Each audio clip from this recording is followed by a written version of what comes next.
Welcome. এসএসসির যে SLST চলছে তার কাউন্সিলিং নিয়ে দেখুন অনেক আপডেট দিতে দিতে আমিও ফেড আপ। এবার আপনাদের প্রশ্ন থাকছে খুব স্বাভাবিক। এখন এই মুহূর্তে দুটো প্রশ্ন, যে 11-12 যে কাউন্সিলিং তার স্কুল লিস্ট তো চলে গেল এসএসসির কাছে, তারপরেও কেন স্কুল লিস্ট পাবলিশ হচ্ছে না। আর একটা প্রশ্ন যেটা আছে নবম দশম নিয়ে, আমি 11-12টা আগে বলবো, সময় থাকলে অবশ্যই নবম দশমটাও বলবো। 11-12 যেটা স্কুল লিস্ট কিন্তু গত সপ্তাহে শিক্ষা দপ্তর এসএসসিকে পাঠিয়েছে, তারপরেও স্কুল লিস্ট বেরোচ্ছে না, তাহলে কাউন্সিলিংয়ের কি হবে? এদিকে ভোটের দাওয়া বাঁচতে চলেছে মার্চের প্রথম সপ্তাহে, দোলের আগেই হয়তো 3-4 তারিখ দোল, হয়তো 2 তারিখের মধ্যে ভোট ঘোষণা হয়ে যাবে। তাহলে কি হবে? সুপ্রিম কোর্টে যে দিনক্ষণ জানিয়েছিল এসএসসি, তার কি হলো? এই প্রশ্নগুলো তো আসছে। আর 10 নম্বর নিয়ে জাল চলছে মামলা নিয়ে, সেটা নিয়ে আমি আর আজকে কিছু বলবো না। সত্যি বিরক্ত আমরা সবাই। এবারে যেটা খবর পাওয়া যাচ্ছে, যে আশঙ্কাটা করেছিলাম আমি, কিন্তু অনেকগুলো ভিডিওতে বলেছিলাম একটি কথা, যে এই স্কুল লিস্ট কিন্তু লেজে গবরে হয়ে যেতে পারে, এই জন্য এতদিন সময় নিয়েছিল, তারপরেও কিন্তু তা ফ্রেশ হয়নি। সেই স্কুল লিস্টের স্কুটিনিতে অনেক গন্ডগোল ধরা পড়ছে। কীরকম গন্ডগোল ধরা পড়ছে যেটা আলোচনা করেছি আমরা, যে অনেক ভ্যাকান্সি হয়তো আগের ভ্যাকান্সি রেডি ছিল, ডিআরপি সেই ভ্যাকান্সিগুলো অনুযায়ী পাঠিয়েছে, কিন্তু স্কুটিনিতে অনেক সময় দেখা যাচ্ছে সেই ভ্যাকান্সিটা নেই উধাও হয়ে গেল না, সেখানে অন্য একজন হয়তো চলে এসছে। কি করে না, অন্য একজন টিচার সেখানে হয়তো জেনারেল ট্রান্সফার নিয়ে চলে এসছে। এইবার সেই ভ্যাকান্সিটা যদি দেখায় তাহলে তো সমস্যা। মিউচুয়ালে একটা গন্ডগোল, মিউচুয়াল ট্রান্সফারে 16 শিক্ষক শিক্ষিকাদের সাথে অনেক মিউচুয়াল নিয়েছে, সেখানেও কিন্তু অনেকেই বলছেন 16 সিটগুলো দেখানো হয়নি। এটা হয়তো সম্পূর্ণ সত্য নয়, সেটাকে বাদ দিয়েও এতগুলো সিট আসেনি, কারণ এটা 16 রিক্রুটই চলছে। এই জায়গাটা আপনাকে বুঝতে হবে, কিন্তু 16 রিক্রুটটাই চলছে এসএলএসটির, তো সেটাই তো নতুন করে নিয়োগ হচ্ছে, তার সাথে কিছু আপডেট হয়েছে ভ্যাকান্সি। যাই হোক, দেখুন যেমন 16 একজন, আমি মিউচুয়াল করে এসেছি 2016 নিযুক্ত একজন শিক্ষিকার সাথে।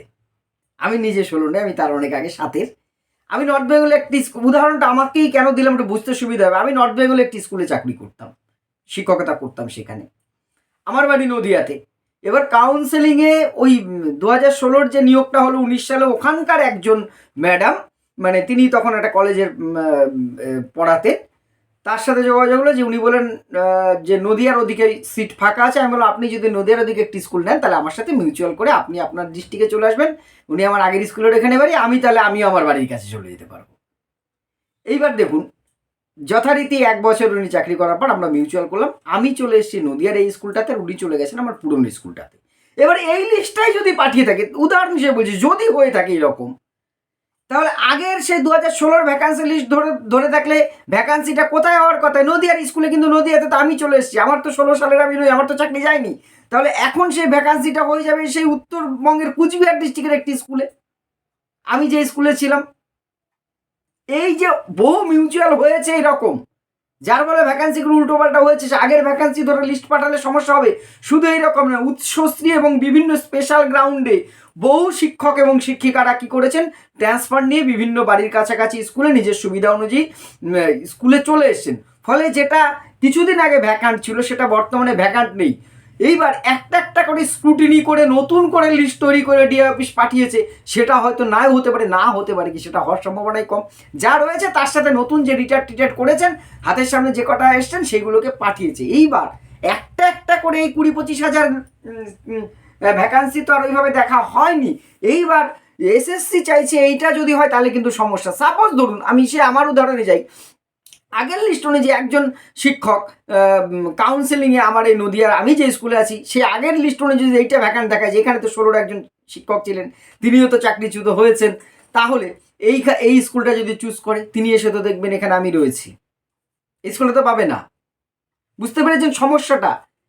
উৎসশ্রী বা অন্যান্য বদলি প্রক্রিয়ার মধ্যেও এটা হয়েছে, বহুজন বহু জায়গায় চলে এসছেন, নতুন জায়গায় পোস্ট কিন্তু তাতে কমেনি, একটা পোস্টও তাতে কমেনি, কিন্তু এই জায়গার ফাঁকাটা পূরণ হয়ে অন্য জায়গায় শূন্যস্থান হয়েছে। ফলে একটি কিন্তু বেসামাল অবস্থা হওয়ারই, এটা আরও আগের থেকে সুস্থভাবে লিস্টটা করা প্রয়োজন ছিল, হয়তো করেছেন, আধিকারিকরা চেষ্টা করেছেন, কিন্তু সেই লিস্টটা কিন্তু স্ক্রুটিনিতে যে অনেক বহু ত্রুটি ধরা পড়ছে পোর্টালগুলোর সাথে যখন মেলাচ্ছে, কারণ এখন কিন্তু প্রত্যেকটা স্কুলের যে পোর্টাল আছে সেই পোর্টালে কিন্তু সব তথ্য রয়েছে।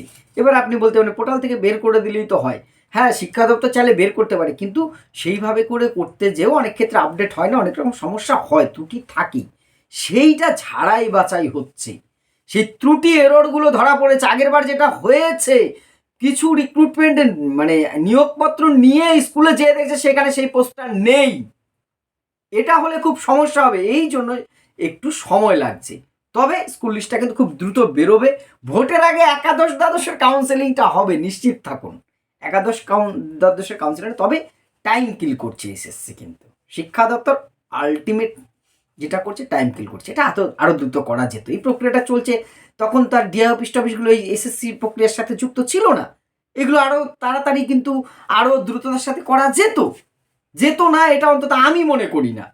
তাতে আপনারা যা মন্তব্য করুন না কেন, আরও দ্রুততার সাথে করা যেত।